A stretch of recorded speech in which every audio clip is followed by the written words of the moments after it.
thank everybody for joining another hot topic this morning, depending on what time zone you're in. You know, it's 11 o'clock over here on the East Coast, but I know we're spread across the country. So thanks for joining in. We hope that this will be a thoughtful discussion. Obviously, these hot topics are designed for interaction between our speaker, Dr. Atz, and us throwing out ideas. You can either, as we get to the question part, you can throw them in the chat. I've got that open. I'll be monitoring that, as well as just jump in. Usually we're not shy as chairs, so I want to encourage us not to be shy today on what I view as a very important topic. Also, I want to say, Dr. Atz, thanks for taking the time to get together with a group of chairs here. Extremely important from my perspective, as many as your department is a family medicine, population health. We're still family and community medicine, but we lead the population health, and all the myriad of metrics that we have that all of us feel, I think most of us feel under the weight of, is it really making a difference for patients with that? So I want to introduce our speaker for this morning for you, Dr. Atz. She's a PhD cultural anthropologist, which there may be a whole story of how it got to this, Rebecca, but we're glad it got here. Let me just say that first, that we're glad you took the track you did. She is a co-director of the Larry Green Center for Advancement of Primary Health Care for the Public Good. So I love that, for the public good, right? Not just primary care for the good of the insurance company's bottom line, but for the public good. So it's a great title. And she's also an associate professor of family medicine at Virginia Commonwealth University, so just up the road from us in Richmond, Virginia. If you go through, if you looked at her bio, she's done a ton of publishing. She's received a coveted Starfield Award, in leadership for primary care. So, I mean, any of us of a certain age know Barbara Starfield or knew of her with that. She's been intimately and strongly involved with NAPCRG, the North American Primary Care Research Group, throughout her whole career. So again, thank you for, one, having the foresight and really pushing this forward, because I know it's not been easy, and two, taking time to talk to us today. So I'm going to turn it over to you, and you can add anything else you want to at this point. The stage is yours. Awesome. I appreciate it. That was a great intro. I feel like, I know it was recorded. I feel like I should take the soundbite and send it to my mother, because she's still wondering what it is that I do for it. How I got here is part of that. I was very clear that I wanted to be a family doctor, and she got me Grey's Anatomy when I was in 3rd grade. Like, I was really super dedicated. But I did that nerdy thing of shadowing doctors, and it just happened. It was during the HMOs, and they were so unhappy and so cranky. I couldn't imagine spending my life in that space. So anthropology won me over. And it's after I got my degree and I was sort of doing 1-year gigs that I discovered I could use what I had learned in anthropology to help heal the discipline I had so fallen in love with earlier. So that's how I got back here. And I love doing this stuff. I bleed it. So I have a presentation. I know this is more of an informal thing. I have a PowerPoint to show. I brought it up here. I'll go through it. I'm planning to do it kind of quickly, because I like the idea of having a discussion and hearing what you guys have to say and any questions you have. So if you'll tolerate that, and then we can always pull up the presentation if you want to be able to look at things in specifically. What I think is really important for us to remember, and I start with these things, and please don't see definitions and feel like, okay, I'm going to tune out for this part. This is actually a really important part.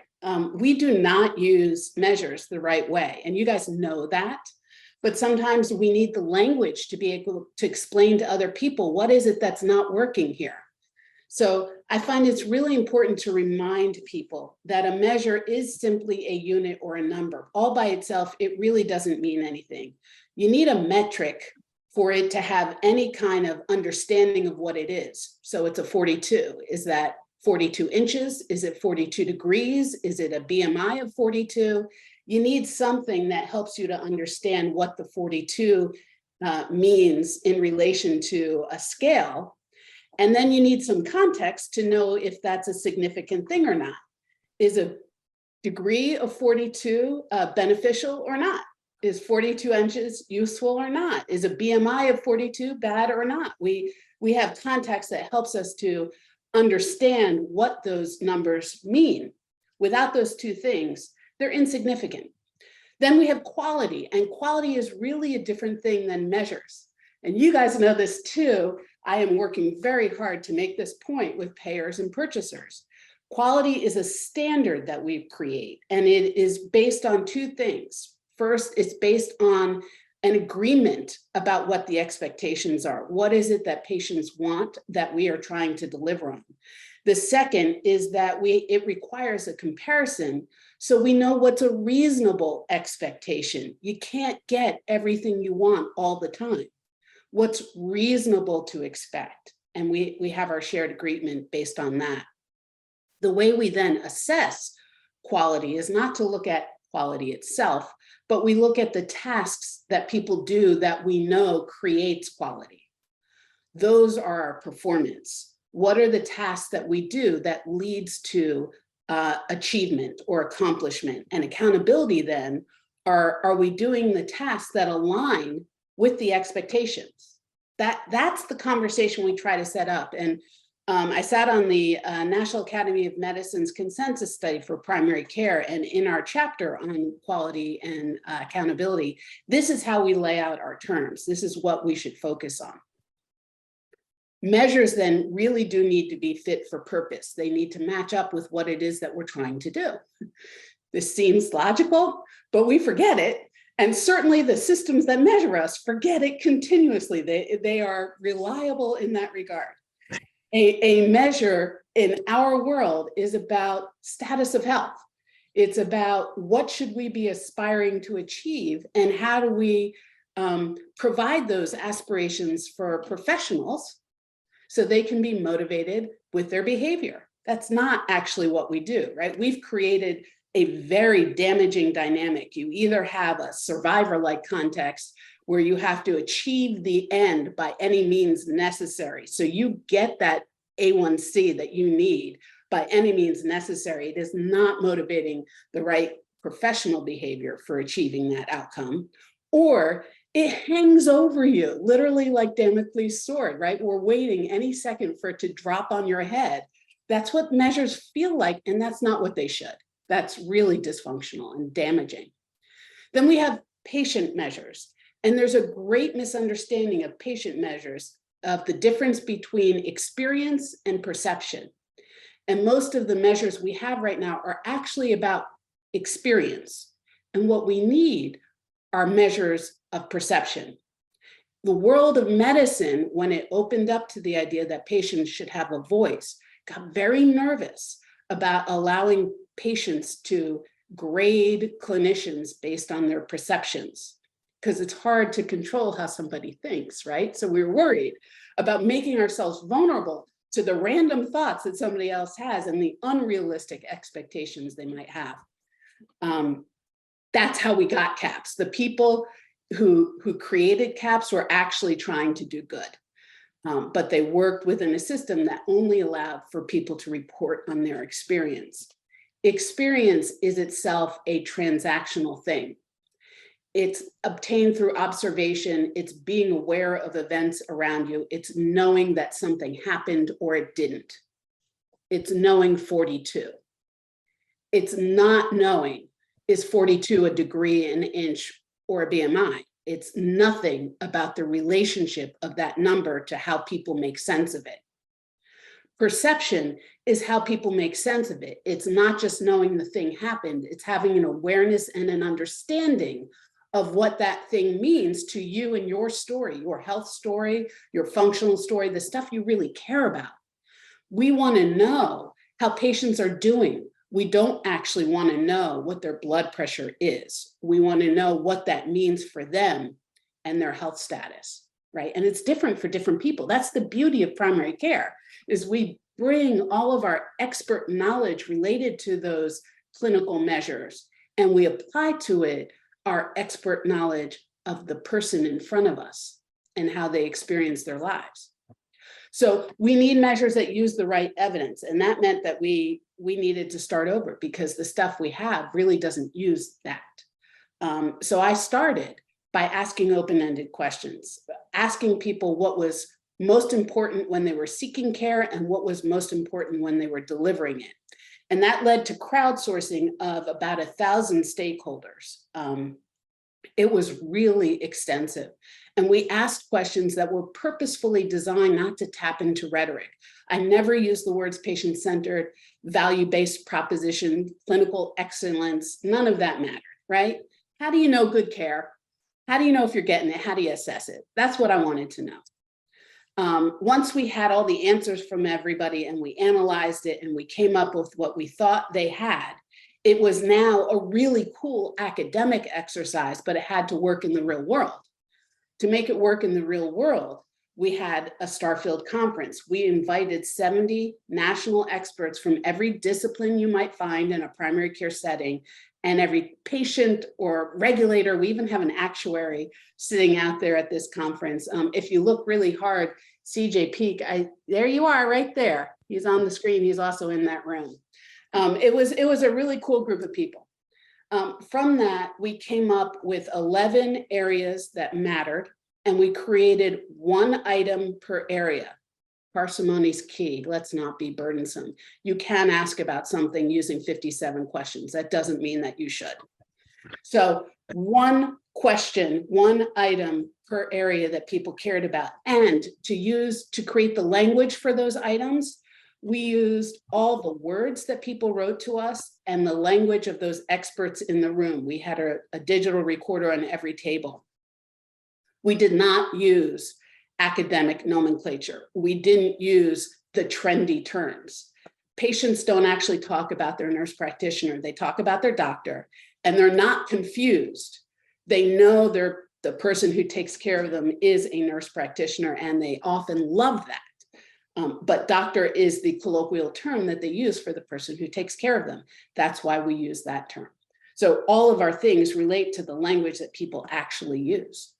We tested the heck out of this thing. Our statistician told us we had to test it with 150 people. We tested it with 2,500. We did 150 in each individual setting that people thought would be problematic. Like pediatrics, fine, we'll validate it solely in that setting. And in FQHC, fine, we will validate it solely in that setting. I work with very important, smart, very healthy, very wealthy people. Fine, we will test it only in that setting. It functions everywhere. It doesn't matter if you use a tablet or a phone or a desktop. It doesn't matter if it's in paper or in person. It works everywhere. When we were testing it, we did it alongside of two measures: the Patient Enablement Index instrument, which is about patients' report on whether they can self-manage their care, and the What Matters Index, which is speaks both prospectively and retrospectively to cost and utilization of services. So when it correlated with those positively and there was a strong connection, we knew that this was taking us in the right direction. We also asked the question when we gave it to patients: if your doctor had this information, would it help with your care? And the answer was overwhelmingly yes. And I hesitate to say, because I haven't asked the question myself, but I would bet the same is not true for CAPS. But it is for this. Was the survey hard to complete? Out of the 2,500 people that we surveyed, 17 people had some difficulty filling it out. It was almost statistically irrelevant. There was no association with minority or device or region of the country, rural, not rural, that sort of stuff.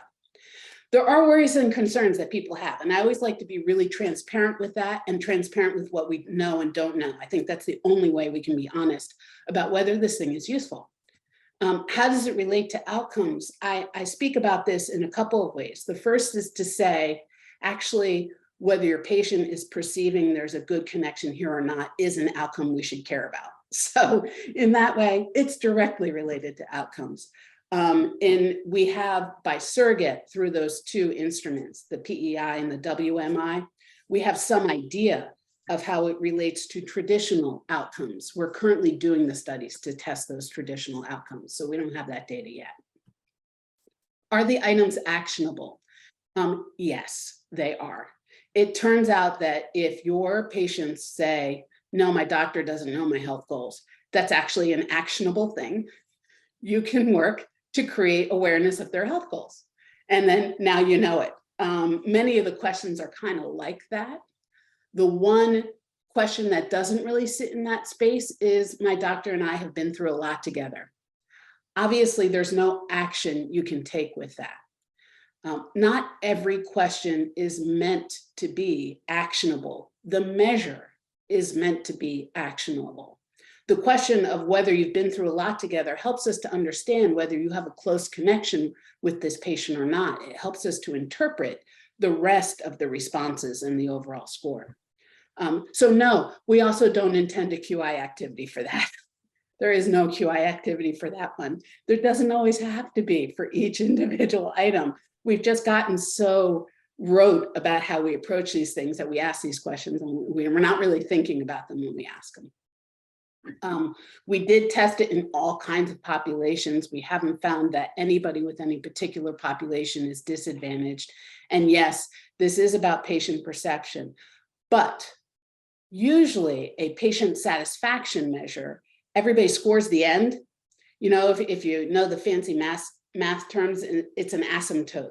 It's like everybody does 95 or above, and only people who are really mad about something score something lower. What we found when we tested this measure is that our full scale was used for each question, and each question is answered individually. So nobody just goes through and circles the end. It's actually kind of intriguing. I don't exactly know why that is.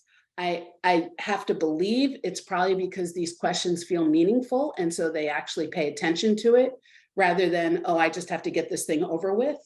But we have a study that we have in with ARC. We're waiting. We have a revise and resubmit, so we'll see if they let us study that question, and then I could let you know. Where to from here? There has been one group that has tested specifically the relationship of this measure to CAHPS. It was Anthem, now called Elevance. They were testing a comprehensive care payment model in Colorado and Indiana.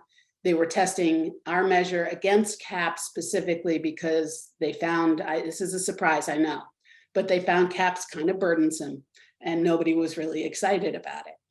So they wanted to see, would this cause a different level of excitement, like any, and was it less burdensome to use? And they've been very happy with this. So they're really thinking about getting rid of CAHPS and adopting use of the PCPCM instead. Payers are interested. Anthem is one that has piloted it. Blue Cross Blue Shield is another.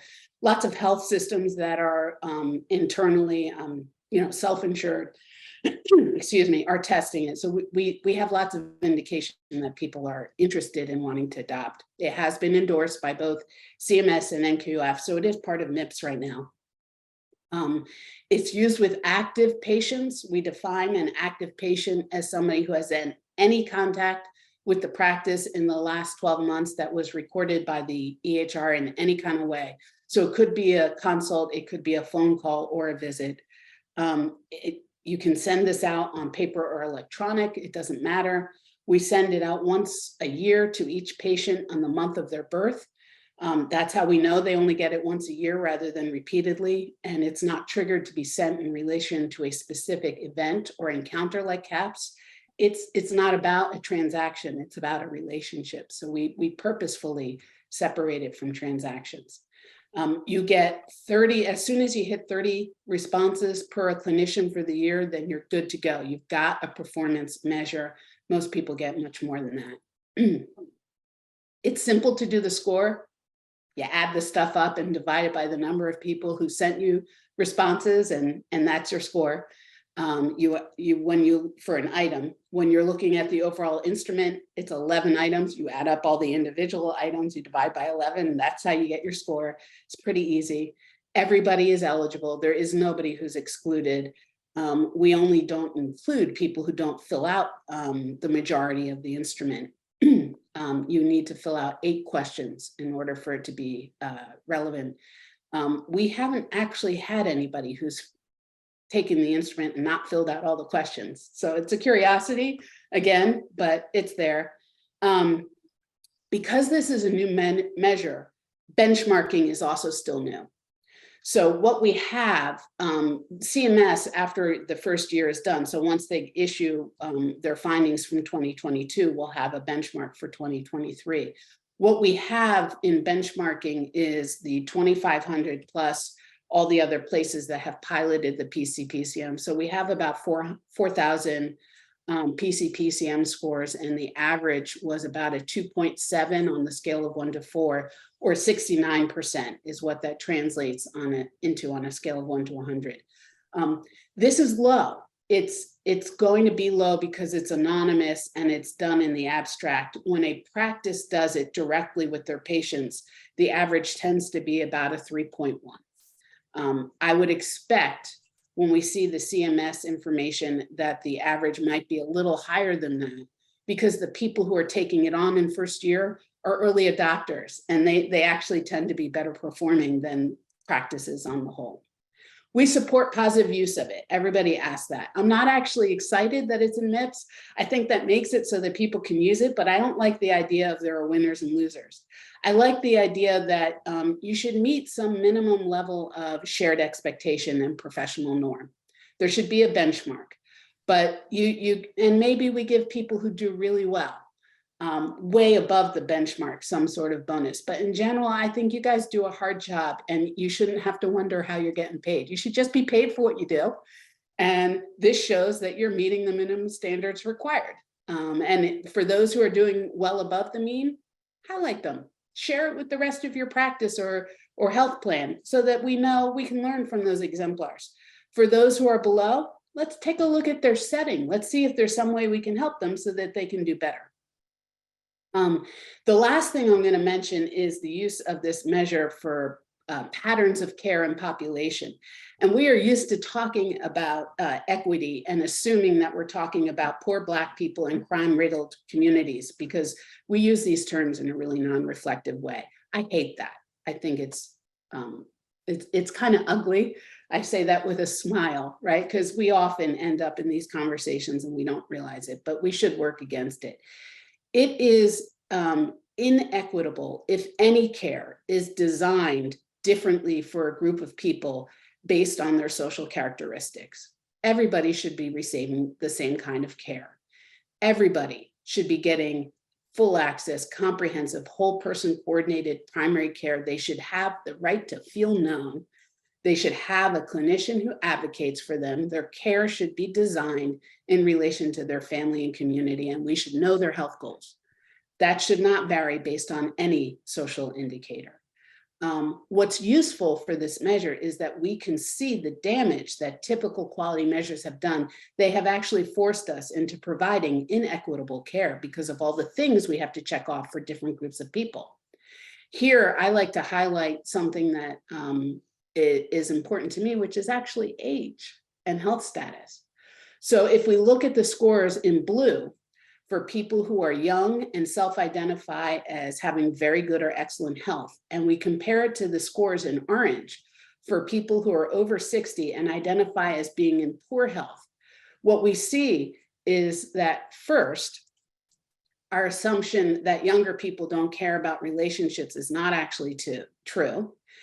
They like to be known, and actually they report being known just almost as much as older folks. This actually makes me smile. I like that. What we also notice is that when you are older and you are in poor health, one of the most important things that we need to look out for is social isolation.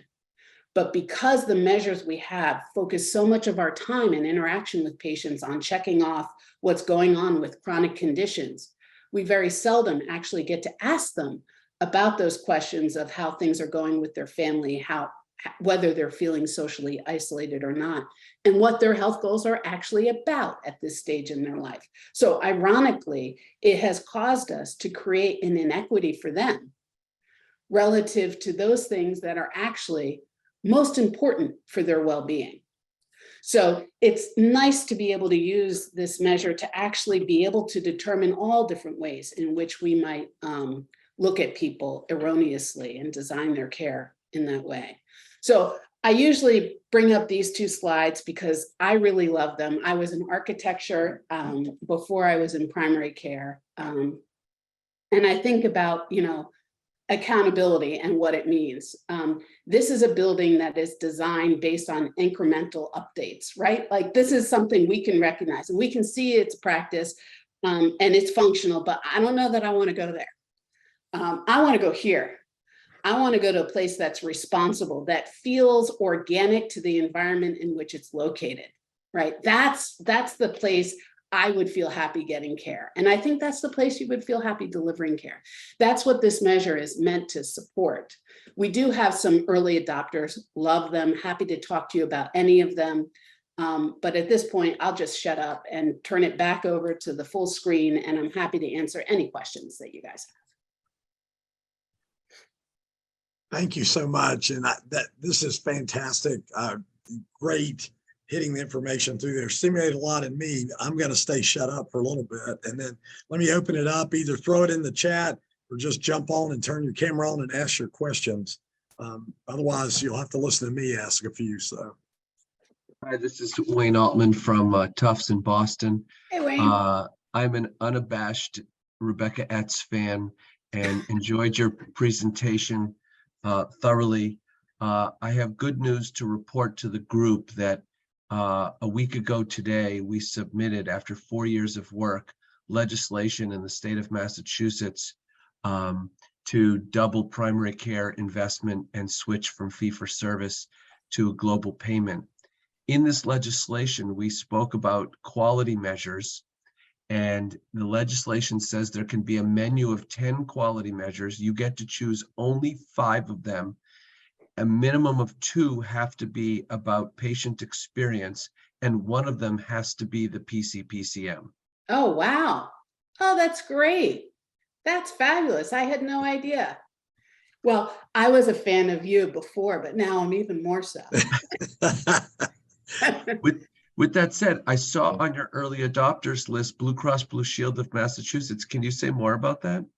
I can, yes. Barbara Rabson runs the Massachusetts Health Quality Partnership, and she was really interested in the PCPCM and wanted to be able to pilot it among the practices that participate in that multi-stakeholder group. For others who don't know, the Massachusetts Quality Health Partnership has been around for at least 25, but might be 30 years. And Barbara's been the CEO at the helm of that. They're really a very progressive group, multi-stakeholders. So they teamed up with Blue Cross Blue Shield to test it among practices that are part of their network. I know that they got 6-month preliminary results. I don't know if they've gotten to 1 year yet. But if you, I know Wayne, you know her. So I'm sure she could fill you in. They, by the way, just launched a Massachusetts primary care dashboard that looks at primary care spend, among other things. It's really awesome. That's right. Thanks. Lloyd, I see your hand up. Hey, Lloyd. Yeah. Hey, first, Rebecca, just once again, fantastic work, and thanks for persevering. And I really look forward to seeing how this moves ahead. I have a somewhat edgy question. I'm going to follow up on your surprise to you, your comment about equity, because CMS has made that such a core focus of their planning. And the issues about equity measures, something I know just a bit about, is complex. So I wanted to have you ask that you comment a little bit more about how you included equity in the makeup of the samples that you surveyed, the groups that had input into selection, and the outcomes that you measured across minority groups, rural versus urban settings, and income. Sure. So every time we feel that we've actually asked all those things, we asked people to self-identify if they're part of a minority or not.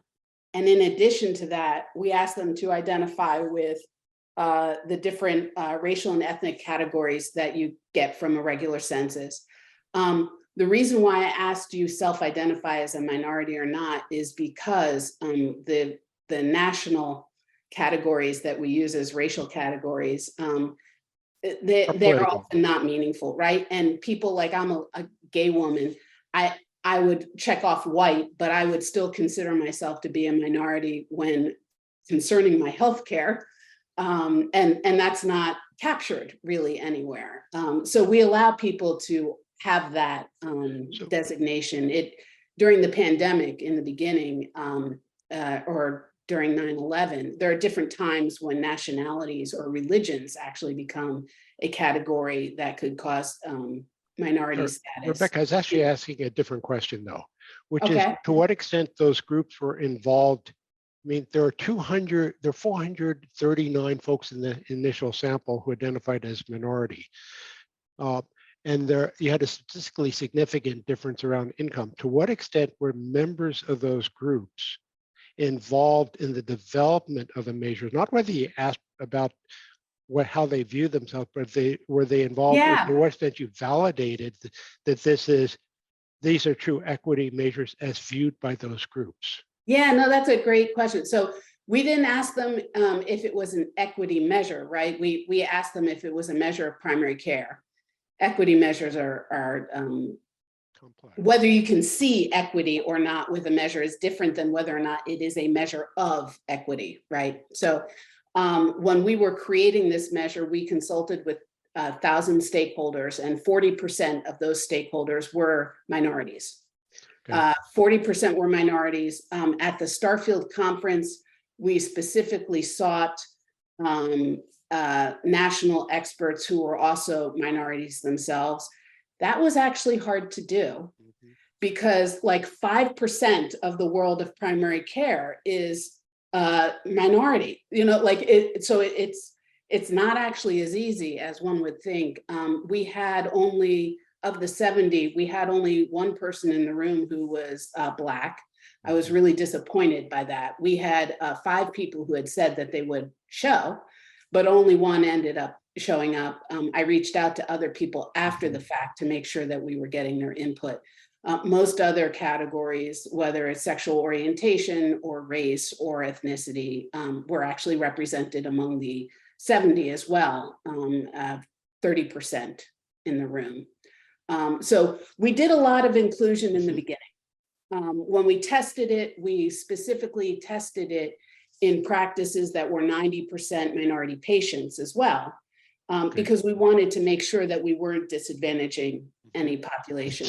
I still think there's more to be done there. And with the project that we've submitted to AHRQ, we have specifically asked if we could look at clinician race and ethnicity along with patient race and ethnicity, because often there's a racial bias in patient satisfaction surveys and patient experience surveys. And I wanted to poke around at that as well. I think you answered my question. I'll look forward to seeing how the results break down by subgroup analysis, because that'll be telling, won't it? It sure will, yeah. Tracy. Hi, Rebecca. Excited to be here. And I'm especially around, I did my project for the LEADS program around the PC-PCM measure. So, oh, wow. Thanks. And so what I looked at was, our health system was looking around trust measures. And even though the PC-PCM isn't necessarily a trust measure, we were able to do a small pilot study to try to correlate it to trust. So my question is 2-part. Have you done more around looking at the PC-PCM as a measure of trust? And 2, what's your best advice for how do we get this pushed through to our health systems to start looking at these measures? Both really good, really hard questions. So the first one, trust. We actually, when we created the instrument, it had 12 items. And trust was on it as an item. When we did our analysis, it turned out that it was redundant. It was part of all the other concepts being tested by the measure. And so it didn't add anything. And in the quest for parsimony, only ask what you need, we took it out as a redundant measure or item. What we found is that when the PC-PCM is fielded alongside of trust measures, it positively correlates with them. We don't know the nature of that connection yet. We just know that it positively correlates. Correlation is not causation, like there's all sorts of, but it does seem to positively correlate. I talked about the 2-step process that we did this analysis with all these stakeholders. We came up with 18 areas that were of interest. And then we did our conference, and 7 of those areas dropped out, trust being one of them. And they dropped out either because they were found to be redundant with the other questions, or at the time that we were designing this instrument, the policy action-oriented people in that conference couldn't identify a way to make it actionable and create it as a first version measure. So we stuck with the things that we could move forward with. I'm actually sad because some of the things that fell off then was a question specific to equity, the question specific to trust, these other things. I have since actually surveyed about those. When we periodically test the PC-PCM online, because I continue to do that, I've included 4 additional questions. My doctor is worthy of my trust. I feel safe being vulnerable in front of my doctor.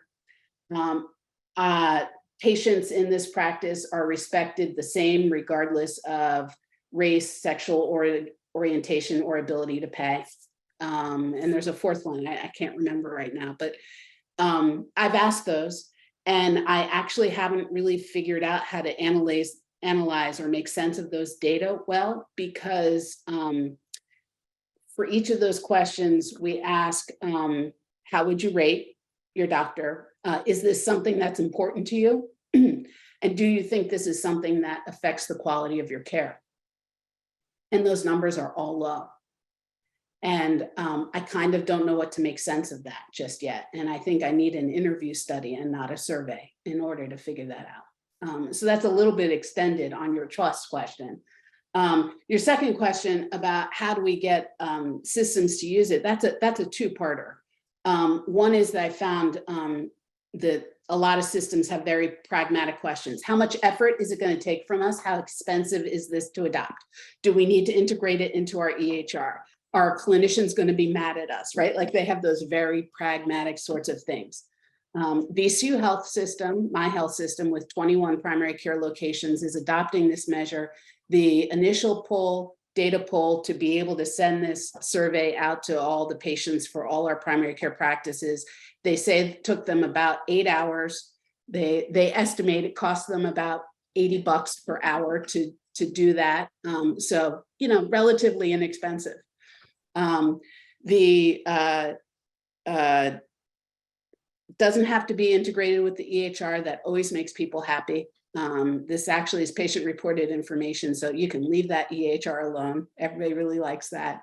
It's very low burden on the clinicians. Mostly you want to just let them know what's going on and let them know to tell their patients that this is coming, so they're not surprised by something new. And then you want to be able to actually give them good information when you're giving them the feedback of scores. But so we can answer those questions really easily. The second thing they care about is how it relates to payment. So they like knowing that this is part of MIPS. That means something to them. Okay, so this is something that could actually be a national thing. They like knowing that following the next iteration of MIPS is MIPS value pathways, which are specialty specific, and that there are 6 MIPS value pathways that I know of designed for primary care, and 5 of the 6 use the PC-PCM. So they like seeing that it seems to be getting more institutional as we move forward. Here's the hitch. CMMI in primary care first, they use CAHPS. CAHPS is the coin of the realm. So if you want your 5-star rating, you have to report on CAHPS. So now they start to worry about, are we asking patients an extra thing and people to do this extra thing because we have to report on CAHPS? That's a hard one. The only thing that I can answer to systems when I talk to them is I can say, nobody likes CAHPS. I understand the need for it, but it's actually got a monopoly right now. That's not a healthy thing for our health system. We are in conversation with CMMI about in the next payment model they have, can the PC-PCM be offered as an option so that people aren't held captive to this thing? And it does appear that CMS likes this measure. That's why it's promoted by CCSQ, and it's in so many of the MVPs being created right now. So the way the tide does seem to be going that way, and that often helps leadership to adopt it as well. But that is a key discussion right now. And we actually just set up a call with ABFM, which is the Measure Steward, and us as the Measure developers have a call set up with CMMI to see if we can advance that conversation. Thank you for that. You bet. There was, excuse me, there was another question in the chat. Any data from groups for whom English is not their primary language? Yes. So we have data from Spanish. We haven't published on it yet, but it's not been an obstacle. We actually, we like to go overboard. I know what we're doing is a little different, so I like to be really confident in what I do have and what I don't have. We used a service to translate this measure into 28 different languages. They did it with content specialists, subject matter experts. We did back translations as well as forward translations, and we published it. It is validated in those 28 languages, and we have them all freely available to you up on our website. Knock yourself out. I think if we're going to use something in primary care, it has to apply to lots of people. It can't just apply to one narrow body. We picked the 28 languages we did because they were OECD languages, so we could test it in those countries and we could look at health data and be able to make comparisons. We are looking to do more languages as well because it doesn't encompass all the languages that we need, but it's a good start. I'm CJ. not sure whether CJ or Rusty, who was first. Somebody jump in. Okay, I'll jump in.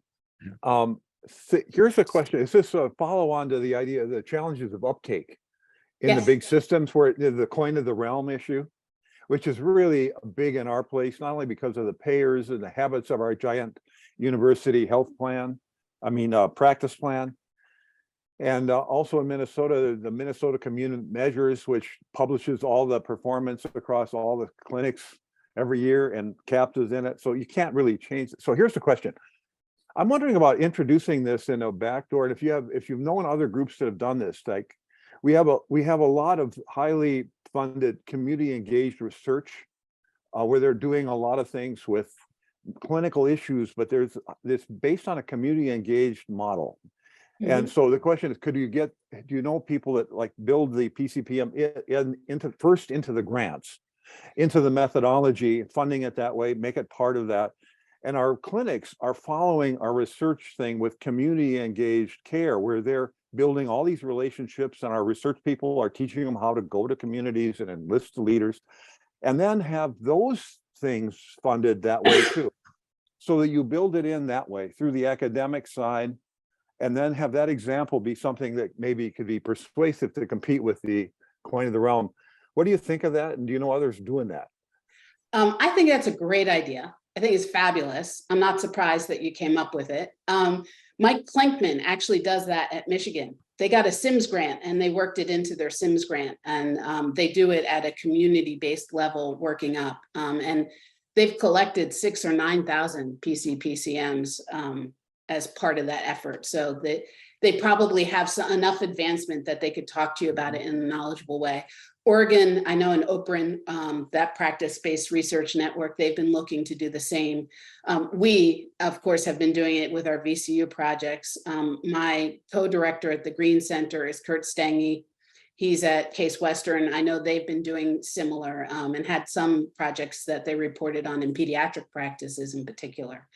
So I think that's a really wonderful, viable way to go. Another way that we've gone, and not out of our own instigation, but of people approaching us, is through employers, because employers can put a certain amount of pressure on the health plans with whom they contract to say, these are the measures that we care about. And so we got outreach from the Purchaser Business Group on Health, again in Michigan from the Michigan Multi-Payer Initiative. That's this similar when I was talking to Wayne about the Massachusetts Health Quality Partners and the Virginia Primary Care Task Force. So there are different ways. I find employers really helpful because employers, especially for some of the larger systems, they are a large payer. And so if they're willing to support it and pilot it, it can help a lot. Great, great. Thank you very much. You bet. Rusty, I see your hand up. Yeah, a couple of sort of quick questions, and I was taking notes fast and furiously, but I got interrupted a couple times, so I may have missed a couple things. But I had sort of a couple of questions. Does the result of this correlate with CAPS results? It does. So I don't have published information on that, but the Anthem Now Elevance group that was testing this in Colorado and Indiana was very kind in sharing their data with us so that we could learn from them and with them as they were moving along. And they found that it positively correlated with CAPS, that it gave them the beneficial information that they were able to get from CAPS, and usually a little bit more than that. And it did it at lower expense and lower burden to the patients. So they were preferring it. The other two parts of my questions was, one was, it feels in reading this like this correlates to the 6 C's of primary care. Was that, I assume that was intentional? It does, yes. I talked about the stakeholder engagement stuff that we did. We also did a fair amount of literature review, and we ended up with the 16 main folks who influenced how we think about primary care now. Of course, Starfield, starting with the 4 C's, was one of them. God, why I'm blanking on the names now of all the Medallia and Ian McWinney, and like all the other people, sort of foundational thinkers. We included their thoughts as well, so we could build on the best of what we knew. Because the focus on family and community and things like that, I mean, that's the sort of expanded world of the C's. The last little part of my question is, I find that, the resistance on the part of physicians is to the concept of being measured about patients' opinions, period. It doesn't really matter. I mean, it matters some how you ask the questions, but, in the overall sense, the subset of docs who go meh, are not concerned specifically about the specifics of the questions. Did you find at all that physicians were more amenable to this because of the content of the questions, that they were Yes. found them more friendly? Yes, we have found that physicians overwhelmingly have been amenable to this measure. And often what we get most often is physicians contacting us to get advice on how to convince their health system or CEO or whomever to actually use this measure set. They really like it. In all the exchanges we've had only one group that has felt negatively about this measure, and that's the American College of Physicians, ACP. They stood alone, and it's really because of what you said. It's not the PCPCM. It's that they don't believe that we should be gathering patient experience measures. They find patient-reported data to be a problem, and they published an opinion piece, a commentary on that in the Annals of Internal Medicine, where they said, beware of patient-reported information. They also are not a big fan of the NQF process. They feel it's not rigorous enough. And they feel that they would have only endorsed 30% of the measures that NQF has endorsed. So with those two things in mind, they feel like the PCPCM is not one that they would support. I am continuing to talk to them about it, however.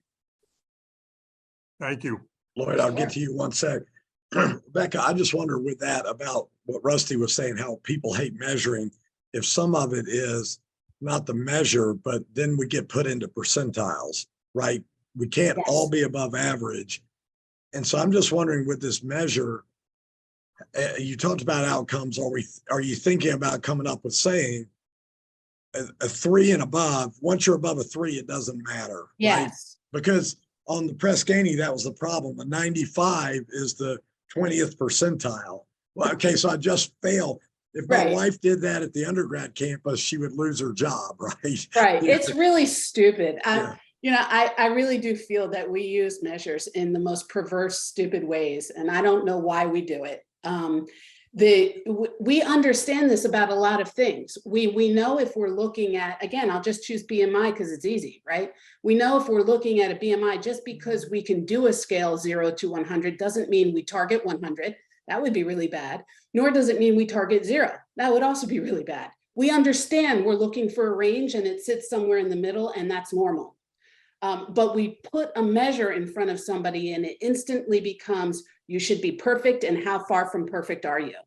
That's not the way measures are intended. In the world of measures, we all know that that's bad.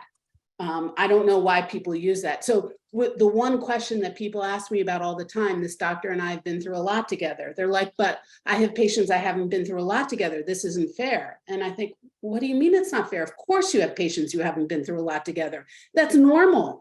The range of normal for that question is not a 4.0. If you hit a 4.0, I'd be wondering about you and your practice. You know, like, but they're conditioned. And I think looking at the hair, people here are old enough to have seen the movie Shawshank Redemption.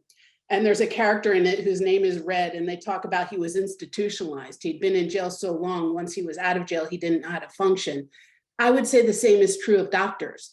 They have been so oppressed by a system of measures that both does not relate to the work that they do and is not used in a context that is healthy or supportive, that they are now responding to the conditions in which they were socialized and raised. And they only think of measures as the thing you use to keep me down and show how far from perfect I am. Nobody wants to be shown how far from perfect they are. That really sucks. I don't want that to happen to me regularly. I am so glad I'm not in school anymore. I hated getting my grades. You know, like, this is not helpful. So we have to train them on how to see those things. Yeah. And I'm gonna let you close that out. Yeah, Bill. I have a bridge question for going Yeah, go ahead. forward. Yeah, jump on it. Yeah. Which is, again, maybe a little bit edgy, but there's huge HHS like interest in behavioral health and maternal health. And Yes. particularly around equity in those two. Do you see a way in which this measure set would help CMMI better understand the role of primary care for those pivotal conditions that are of such concern right now? It's funny you should ask about that. I would have to say yes, I do. But I would also say that there is a relatively new office at CMS. It's called the Office of Burden Reduction and Health Informatics. And they actually approached my group in July about, could we develop a measure for them that followed the same process of the PCPCM, but was about mental health. And I initially tried to hand them off. Go see somebody else. I'm not your mental health girl. I'm the primary care girl. There are people who excel in the field of mental health who are really good at it. And I tried to send them that way. No, they really wanted our process. They liked what this measure stood for, and they were compelled by it. And so compelled that when I said yes in July, they had a notice of funding up by the end of August, and by the end of September, we had an award. So we are now working on that measure. Part of that conversation was, for me, you know me, Descartes died long ago. He's old and dusty now. We really don't need to follow that mind-body split thing anymore. So I'm happy to work on your needs, but it should be psychological, emotional, behavioral, cultural, spiritual, social, physical health. Those things are the complete package. So we are creating a survey that will do that. So stay tuned. Right. So one last thing, because we're right on time.